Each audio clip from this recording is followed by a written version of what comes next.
بسم اللہ والصلاة والسلام علی رسول اللہ خاتم النبیین ورحمۃ اللہ عالمین۔ ہم سارے لوگ پریشان ہیں معاملات کی وجہ سے کہ ہمیں کوئی دھوکہ نہ دے، فراڈ نہ کرے۔ دوسرا ہوتا ہے آپ کے اکنامک ایشوز، آپ کی معیشت۔ وہ کہتا ہے کہ چونکہ میں رازق ہوں، میں نے آپ کو تخلیق کیا، مجھ پر ذمہ داری ہے کہ رزق کا انتظام ہو، تو اس کا ایک سسٹم بتاتا ہے۔ اس نے بتایا کہ یہ تو جائز طریقے ہیں کمانے کے، ان کو حلال طریقے کہتا ہے۔ حلال طریقے سے جتنا بھی آپ کما لیں اس پر کوئی قدغن نہیں ہے، کوئی پابندی نہیں ہے، اور اس کی کوئی مقدار کا تعین بھی نہیں ہے۔ حلال طریقے سے آپ کھرپتی ہو جائیں، اللہ تعالیٰ اس کو نعمت قرار دیتا ہے۔ اب آپ نے کما لیا، لیکن وہ کہتا ہے کہ معاش کی اس دوڑ میں کچھ لوگ پیچھے بھی رہ سکتے ہیں۔ کئی پیدائشی ڈیسٹیٹیوٹ میں پیدا کرتا ہوں، جان بوجھ کر کرتا ہوں۔ کسی کو میں نے پیدائشی بلائنڈ پیدا کر دیا، پیدائشی زبان سے بات کرنے کا بھی قابل نہیں ہے، چلنے کے قابل نہیں ہے، معصوم ہے، اس کو پولیو کا شکار کر کے ہمیشہ کے لیے محتاج کر دیا۔ This will happen in my system. اب یہ تمام لوگ، امتحان ان لوگوں کا ہے جن کو میں نے کھرب پتی بنا دیا، کہ وہ ڈھونڈتے پھریں وہ لوگ جو اس دوڑ میں پیچھے رہ گئے اپنی کسی جسمانی نقص کی، عوارض کی، یا کسی حادثے کی وجہ سے، یا وہ اتنے بڑھاپے میں چلے گئے ہیں اب وہ نہیں کما سکتے، ان کو کوئی لک آفٹر کرنے والا نہیں ہے۔ تو معاشرہ دیکھے، اور معاشرے میں کیا ایک چیز سسٹم میں شامل کی چکے کہ طرز حیات ہے پورا، کہ 2.5% تو میں نے ان لوگوں پر فرض کر دیا جن کو میں نے ان کی ضرورت سے زائد عطا کر دیا۔ کہتا میں صرف 2.5% لیتا ہوں۔ آپ نے کبھی اس کے لاجک پر توجہ کی ہے؟ What is the rationalization behind that? کیوں لیتا ہے اپنے نام پر پیسے؟ دنیا میں چلتا ہے نا جی، جو شیئر اس کو ملتا ہے جو اس میں کنٹریبیوٹ کرتا ہے۔ فلسفہ کیا ہے؟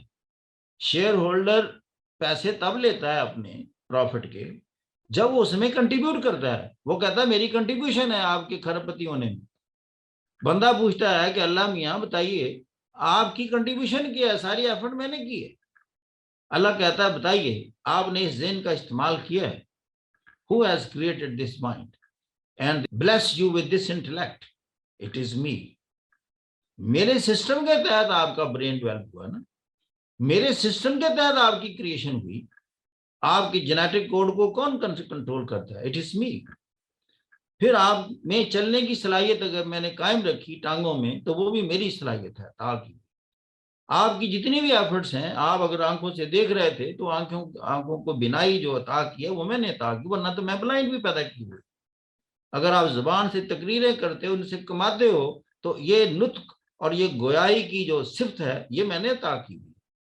اس میں سے میں حصہ کتنا مانگتا ہوں؟ 2.5% مانگتا ہوں۔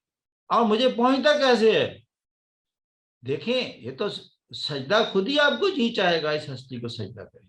یہ 2.5% ان کو دینا ہے جن کے پاس یہ کسی حادثے کی وجہ سے یا پیدائشی کسی کمزوری کی وجہ سے وہ اس قابل نہیں ہے کہ کما سکے اور کھا سکے۔ میرا حصہ ان کو پہنچا دے۔ دس از گاڈ آلمائٹی، یو سی۔ پھر وہ کہتا ہے اگر آپ نے مجھے ایک اور راضی کرنا ہے، کیونکہ آپ کو زندگی میں کمیاں کوتاہیاں رہ جائیں گی۔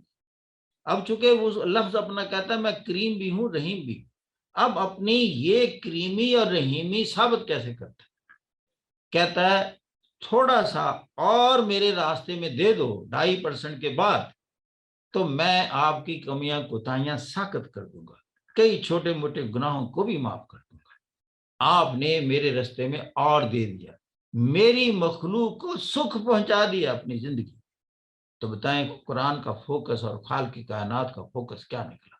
دیکھیں میں جب بات کرتا ہوں تو میں مسلمانوں کو سامنے نہیں رکھتا، میں ویسٹ کو سامنے رکھ کر بات کرتا ہوں۔ سب میں لاجک ہے اور ریشنلائزیشن، اس پر انکار ہو سکتا ہے۔ ہم اگر نہیں اس سٹیج پر پہنچ سکے اس لیے کہ ہم عامل نہیں ہیں، ہمارے نام ہے صرف محمد بشیر، کام نہیں ہے۔ کام تو شاید انہوں نے بہت سنبھال لیے ہمارے۔ فالس پرائڈ میں تو ہم نے جانا ہی جانا ہوتا ہے، وہ جی اسلام کے اصولوں پر عمل کر کے ہی وہ ترقی کی ہے انہوں نے۔ او بھائی صاحب تمہیں کیا مار پڑ گئی تھی کہ تم اسلام کے اصولوں پر عمل نہ کرتے؟ وہ ویسے اسلام کو پڑھ کے نہیں کی، انہوں نے تجربات سے یہاں پہنچی۔ وہ ایکسپیریمنٹیشن کر کر کے پہنچی کہ دس از دا بیسٹ وے، اور اتفاق سے وہ سارا اسلام سے مل گیا۔ دیکھو نا، یہ کاسٹ، کلر اور کریڈ کی نسبت سے تقسیم کے خلاف ہے، ڈویژن کے خلاف ہے، ڈسکریمنیشن کے خلاف ہے، امتیازی سلوک روا رکھنے کے خلاف ہے۔ وہ کہتا ہے یہ بلا کوئی باتیں ہیں کہ آپ کسی کو عزت دیں، رنگ ٹھیک ہے اس کا، قد ٹھیک ہے، وہ انگریزی بولتا ہے، کہتا ہے یہ کوئی باتیں ہیں؟ کہتا ہے تم اتنے بیوقوف ہو، ایسی چیزوں کو عزت دے رہے ہو جو آپ کی زندگی کو کوئی متاثر نہیں کر رہی۔ متاثر تو اس کے معاملات کرتے ہیں۔ عزت والا وہ ہے جس کے جو ہیبٹس ہیں، جس کے جو پریکٹسز ہیں، جو آپ سے ڈیلنگ ہے وہ بہترین ہے کہ نہیں ہے۔ اگر وہ ہے تو وہ قابل عزت ہے۔ تو تم نے عزت کے مار رکھ دیے رنگ، دنیا میں ہوا نہیں۔ بلیکس کو اب امریکہ میں دیکھیں چین میں بند کر کے لے گئے، ان کو غلام رکھا۔ ساؤتھ افریقہ میں اپارتھائڈ رہا۔ بے شمار ابھی تک ہمارے اپنے ملکوں میں سانولے رنگ کو ڈی گریڈڈ کیٹیگری میں لے جاتے ہیں۔ بے شمار ڈسکریمنیشن، عورتوں کی ڈسکریمنیشن رکھی ہوئی ہے۔ وہ 4-5 بچیاں ہو جائیں تو جب تک نرنا اولاد نہ ہو تو یہ چین چلتی رہنی چاہیے۔ یہ ڈسکریمنیشن کا انداز ہے کہ آپ نے خالق کائنات کے جو فیصلے ہیں اس سے آپ نے ایگری نہیں کیا۔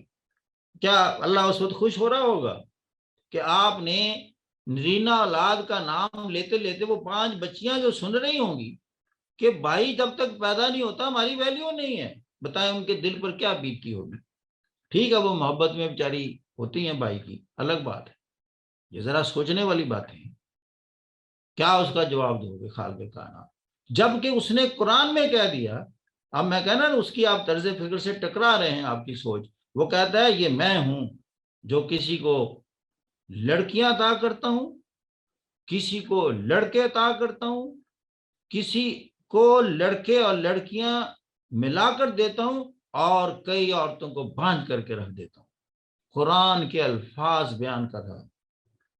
اگر آپ اس کی اسکیم آف تھاٹ کے خلاف گئے، آپ کی نیتوں کا بھی حساب ہو جائے۔ کس سوچ کی بنا پر آپ نے ایسے سوچا؟ آپ نے یہ کیوں نہیں سوچا کہ it is me who is giving the birth to the daughters, it is me who is giving birth to the sons, it is me, both daughters and sons, and it is me who is not giving you any birth even. جس نے صبر کیا اس وقت وہ ممتاز ہو گیا، اس کے پتہ نہیں کیا کیا گناہ ساقط ہو جانے۔